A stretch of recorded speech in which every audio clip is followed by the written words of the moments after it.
Hi, Taylor T. Carlson, back with another video for you, and today we return to the Dragon Ball franchise.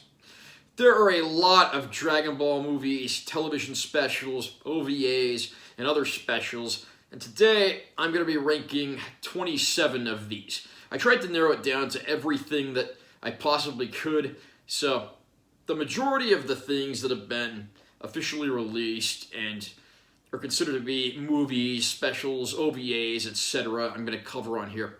I'm not covering any crossover specials, any flashback specials, or any live-action films on this list. Strictly animated official films and the like. Again, there are 27 entries. This list will include spoilers, so don't watch it if you've never seen the movies or you don't want them spoiled. Let's go ahead and get started. At number 27, at the bottom of the list, we have Plan to Eradicate the Saiyans. This is actually a video compilation of a full-motion video game in which players had to make decisions. It even has some clips from an old NES Famicom game interspaced throughout. It's broken into two parts, and it does have a new villain at the end, but along the way there's battles against a bunch of poorly designed, generic-looking villains. And there's a big plot hole involving some resurrected villains that makes absolutely no sense and is given no restitution whatsoever. This is easily the worst movie, special, OVA, etc. in the entire Dragon Ball franchise. The plot involves a former Tuffle scientist who wants to get revenge on the Saiyans. If this sounds familiar, Dragon Ball GT did something similar with the characters of Dr. Mew and Baby. But when Dragon Ball GT does this same story and does it better, you know there's something wrong. This is the most obscure thing on this list, and believe me, it's not worth hunting down. Number 26, we have Episode of Bardock. This is basically a short little special, honestly about the length of an episode of the show, and it's basically just an excuse so that Bardock can become a Super Saiyan. We get to see some pretty cool scenes, including him fighting Frieza's ancestor, but for no apparent reason, Bardock goes back to being a jerk for most of the special, despite becoming somewhat more sympathetic at the end of the original Bardock special. And the dynamic between him and the boy from the village is a ripoff of Trunks and Tapion from the Wrath of the Dragon movie. Additionally, Bardock has his armor, even though it was destroyed when Frieza attacked him. I'm not going to go into how ridiculous this movie is. It's pretty horrible, aside from the occasional fantastic action sequence. There's no way Bardock should be able to become a Super Saiyan at his lowly power level, but as far as big dumb visual entertainment goes, it at least works there. At number 25 on the list we have Bio Broly. Probably the lowest ranked of the theatrical films. By this point the character of Broly had been done to death. Literally, I mean the character was dead. But a scientist resurrects him, and this clone of Broly is fought by Goten and Trunks, and like the previous movie, this one has some decent action sequences, but again, it gets a little too silly. By this point, the character of Broly had been done to death, and what Broly becomes in his Bio Broly form just looks ridiculous and stupid, and I see why a lot of people tend to rip on this movie. Not horrible, but definitely in the lower tier when it comes to Dragon Ball movies. Plan to Eradicate the Super Saiyans. This is basically the same thing as Plan to Eradicate the Saiyans, but it's been reanimated in modern HD animation, and they cut out a lot of the filler and made it a little more coherent. They cleared up the big plot hole in the middle with the resurrected villains, and again, still pretty bottom tier when it comes to Dragon Ball storytelling, but it's at least better than the original version of this special. At number 23 on the list, we have Son Goku and his friends return. This was like the first original Dragon Ball animation in a very long time, and for that it's noteworthy, but the plot's a little too slice of life, and the big sin this movie commits is we're supposed to suddenly believe that Vegeta has this long-lost brother that he never ever mentioned once over, decades of Dragon Ball storytelling, so that's a little ridiculous. It's fun to see Goten and Trunks team up to fight this former villain who was a henchman of Frieza long ago, and even seeing them fuse and fight a villain that's fused can be pretty fun. Not my favorite Dragon Ball storytelling by any means, although it might be worth a look for the curious. At number 22 on the list we have Battle of Gods. Yeah, you're probably wondering, how is this one so low on the list? Many reasons. First of all, it tries to cram in way too many characters into one movie, a sin that had not been done before in a Dragon Ball film and honestly hasn't been done since. The pacing is terrible. It just drags on and on and on, and nothing exciting really happens. Once we get into the second half and the action gets going, it gets a lot better, but you gotta sit through a lot of filler to get there. There's even an extended version of this movie, but it's long enough as is, and honestly, I don't know that I'd really want to watch a longer version of it. Again, great action sequences, but the poor pacing and overabundance of characters just ruined this one for me. Number 21, we have Curse of the Blood Rubies. The original Dragon Ball movies were different from the Dragon Ball Z movies because rather than side stories, they were retellings of different parts of Goku's childhood and training. This is a retelling of how he came to meet most of his friends, including Master Roshi, and how they would go on to fight together. Due to the rushed storytelling, it's a much weaker version of this story, and King Gurumez and his henchmen are nowhere near as charismatic or likable as Emperor Pilaf and his gang, so I really don't find myself coming back to this one all that often. At number 20 on the list, we have A Hero's Legacy. This is the Dragon Ball GT television special that deals with Goku's descendant, who's a wimpy boy attending school, who has to learn to stand up for himself when his grandmother Pan becomes ill. People tend to rip on this one, but honestly, I kind of like this movie. It really goes back to the sort of storytelling and characters that we had from, like, the original Dragon Ball. Some people rip on it because they think having a bullied Goku is kind of similar to Dragon Ball Evolution, that horrible live-action movie. But this one's got a certain charm to it that I think makes it pretty underrated. And I do wish people would actually give this one more of a chance. At number 19 on the list, we have Broly's Second Coming.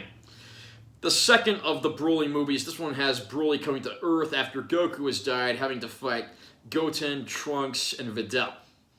There's some pretty decent action in this one, plus Goten and Trunks taking center stage allows us to get some comic relief. There are some good action sequences here. It's kind of middle of the road as far as storytelling in the franchise goes, but it's not bad, and again, it's one that I think people really should give a little more credit to. Number 18 on the list, we have Tree of Might. This one sees Goku and his friends teaming up against an evil Saiyan and his henchmen who go from world to world, planting seeds that destroy the earth, creating a tree that grows fruit that's only fit for the gods, giving the person who eats it immense power. This one's pretty by the book as far as the movie goes. Saiyans as villains was old hat by this point, and Turles, the villain here, looks identical to Goku, but he's nowhere near as charismatic as a villain like Vegeta. Again, I do like a lot of what I see in this movie, but it's just a lot of stuff that had already been done by this point. At number 17 on the list, we have Lord Slug. This one's kind of similar to Tree of Might in regards to how a lot of the plot goes, but I actually prefer this one because it's got some better action scenes, and we get to see some of Goku's friends get a chance to shine. Piccolo fighting one of Lord Slug's henchmen and finishing him off ranks as one of my favorite moments in the movie. Again, this one's not perfect, but it's one that I think gets ripped on a little too much, even though I actually prefer it over a lot of the movies in the franchise. The only real weakness being that the villain is a ripoff of King Piccolo from the original Dragon Ball. Number 16, we have Dead Zone. Despite being called Dragon Ball Z, this is actually sort of an in-between Dragon Ball and Dragon Ball Z, like a sort of bridged gap where we see Goku and Gohan. Goku has to go rescue Gohan and team up with Piccolo to fight against Garlic Jr., who's wished for immortality, as well as his henchmen. Again, the whole thing with villains searching for immortality is kind of overdone in the series, and this one does have some decent action sequences. It's actually got some more hand-to-hand combat versus a lot of the crazy energy attacks we see in later movies, and the climax certainly does not disappoint here. There are a few plot holes I won't get into, but for the most part, this one's pretty entertaining. Number 15, we have Sleeping Princess in Devil's Castle. Another one of the original Dragon Ball movies that's a retelling of part of the story from the original Dragon Ball. This time around, it deals with Goku and Krillin when they become Master Roshi students, and they have to go find something called the Sleeping Princess, not knowing what it is. This one scores a lot of points with me with its wacky undead villains. It actually tries to do something different than a lot of the series did, and for that reason, it's pretty memorable. These villains are pretty charismatic and goofy, and it was long before the series switched over to Dragon Ball Z and got a lot more serious. This one, I would say, is worth a watch at least once. And number 14 on the list, we have Mystical Adventure, the sequel to Sleeping Princess, another retelling movie from the original Dragon Ball franchise. This one deals with characters like Bora and Mercenary Tao, who appeared in the series. Their roles here aren't substantially different from the series, and I think that's part of the reason this one actually feels pretty at home. It also introduces Tien and Chaozu with slightly changed backstories, and seeing Tien's moral quandary add something to his story, and seeing how he comes into the light is definitely a highlight to be seen here. Number 13, we have The Path to Power. The last of the 4 original Dragon Ball movies. It was actually created much later. It was done after Dragon Ball Z, but before Dragon Ball GT, so the animation is more similar to GT. It's another retelling of how Goku first met his friends and went on his journey, but it makes the Red Ribbon Army the villains, and that makes it a lot better than movie 1 was. We do get a lot of classic sequences here and plenty of action. This was actually the longest Dragon Ball movie for several years, and in my opinion, this is the best telling of Goku's origin story other than the original anime and manga version. Number 12 on the list, we have Super Android 13. This one kind of builds on the whole android plot throughout the series and gives us 3 new androids for our heroes to go and fight. There's not much of a story here. It's basically just our heroes going to fight androids, but if you want action in your Dragon Ball Z movies, this one certainly delivers. The villains themselves are even kind of comical in their own ways, and the big finale isn't much of a disappointment either. At number 11 on the list, we have Bojack Unbound. This one is one of the few movies that's set in the time period where Goku is dead, so Gohan has to step up and be the hero. We have kind of a wacky tournament going on, which puts an interesting spin on things. Admittedly, Bojack and his henchmen aren't really any of the more memorable villains in the franchise or any of the movies, but getting to see Gohan come into his own and have to be the hero is worth the price of admission alone. There are some pretty fantastic moments here, and several of the heroes get a chance to shine. This one actually does show a few of the characters off that don't normally get to make it into the movies. Number 10 on our list, we have Cooler's Revenge. Kind of a confusingly titled movie because it sounds like a sequel, but it's actually the first movie to feature Cooler, Frieza's brother. Cooler comes to Earth seeking vengeance against the surviving Saiyans, and at this point Goku can't fully control the Super Saiyan transformation, and Gohan even has to come to the rescue looking for senzu beans when Goku is wounded. The henchmen that Cooler had are actually pretty memorable characters. They're reminiscent of the Ginyu Force, and they alone are a cut above a lot of the movie henchmen the villains had. The big fight with Cooler at the end is a lot of fun, and of course getting to see Goku have to turn into a Super Saiyan again to save the day certainly stands as a highlight. Number 9 on our list, we have that movie's sequel, Return of Cooler. Return of Cooler sees a nearly dead Cooler having been revived by an ever-expanding spore colony of sorts, which has moved to the planet of New Namek to absorb it into its ever-growing presence. Our heroes take a spaceship to New Namek to fight against robotic sentries and metallic clones of Cooler, which are very much nearly as strong as the original Cooler, if not stronger. Believe it or not, this was the first movie in which Vegeta appeared, not counting television specials, so it took him a while to make his movie debut. The action sequences here do not disappoint. It actually tries something a little different. I really enjoyed this one, and personally I think it's the better of the 2 Cooler movies. Number 8, we have World's Strongest. This time around we actually have an Earthbound threat, which is a nice change of pace from all the alien villains, featuring a crazed scientist who put himself into a cyborg body to live forever. And he has genetically engineered warriors that Goku and his friends have to fight. It makes for some interesting scenes, and the animation here is really well done. I really miss, especially later in Dragon Ball Z, dealing with threats and issues that are born from the planet Earth rather than extraterrestrial or godly origins. As with a lot of Dragon Ball movies, the last fight at the end of the movie does not disappoint. Number 7, we have Broly, the legendary Super Saiyan. First appearance of the now iconic character of Broly. and he has a very tragic and interesting backstory, something that was certainly lost in a lot of his sequels. It's very rare you see a villain that's so powerful, even Vegeta is afraid. But Broly pulls that off. This one manages to sneak in a little bit of comic relief, mostly in the form of a drunken Master Roshi.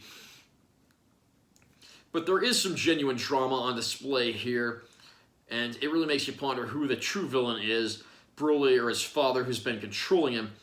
And by the end of the movie, I think you'll agree that this is one of the better ones in this series. At number 6 on our list, we have Resurrection F. This was the sequel to Battle of Gods, and it rectified nearly every problem I had with that movie.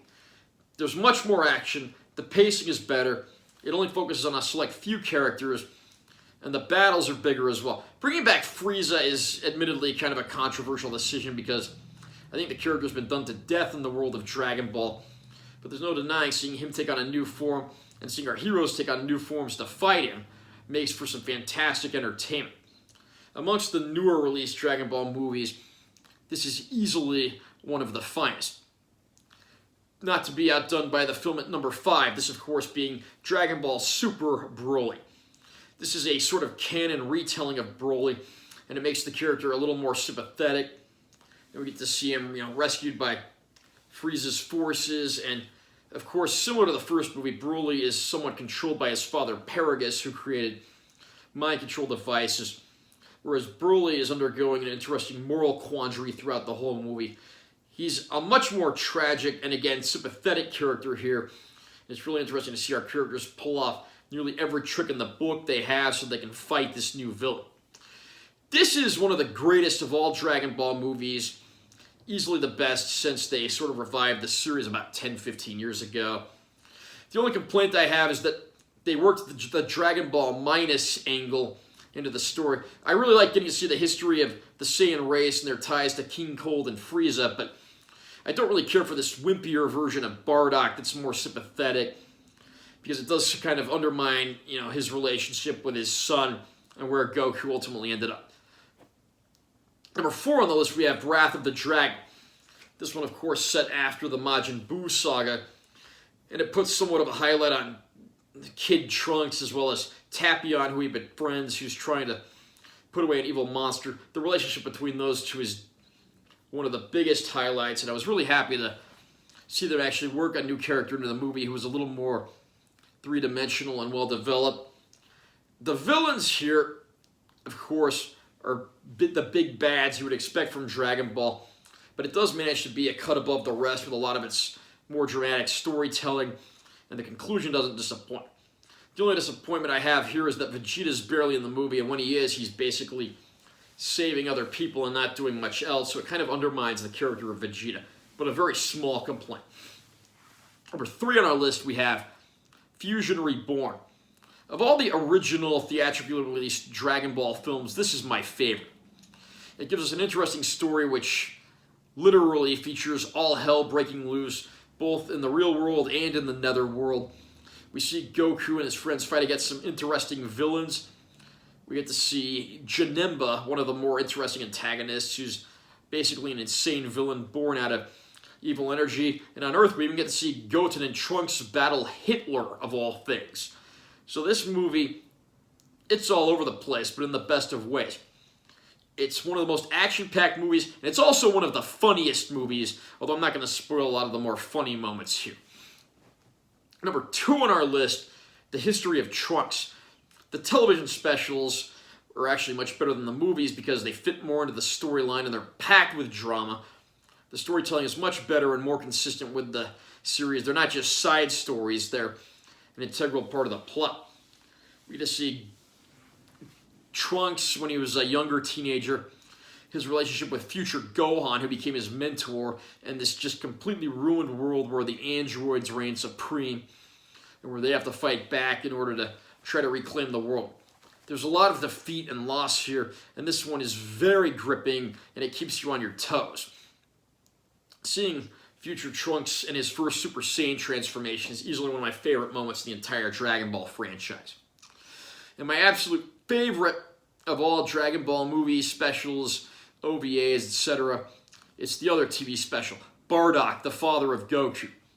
We knew that Goku had a father that looked just like him, but What was he like? We see a pretty ruthless, unsympathetic character here, but over the course of the movie, he's cursed to see his future, and that leads to him having to take steps to correct actions.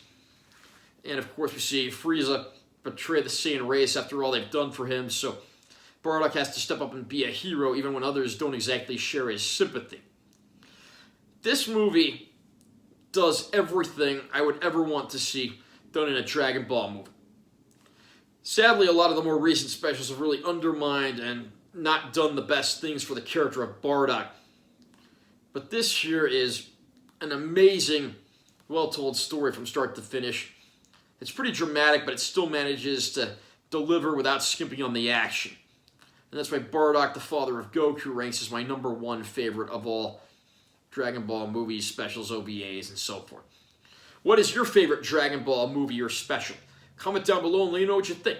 Also remember to subscribe to my channel for more content. Again, I'm always posting new videos. And give this one a like if you found it helpful or interesting. I'm Taylor T. Carlson. I will see you next time.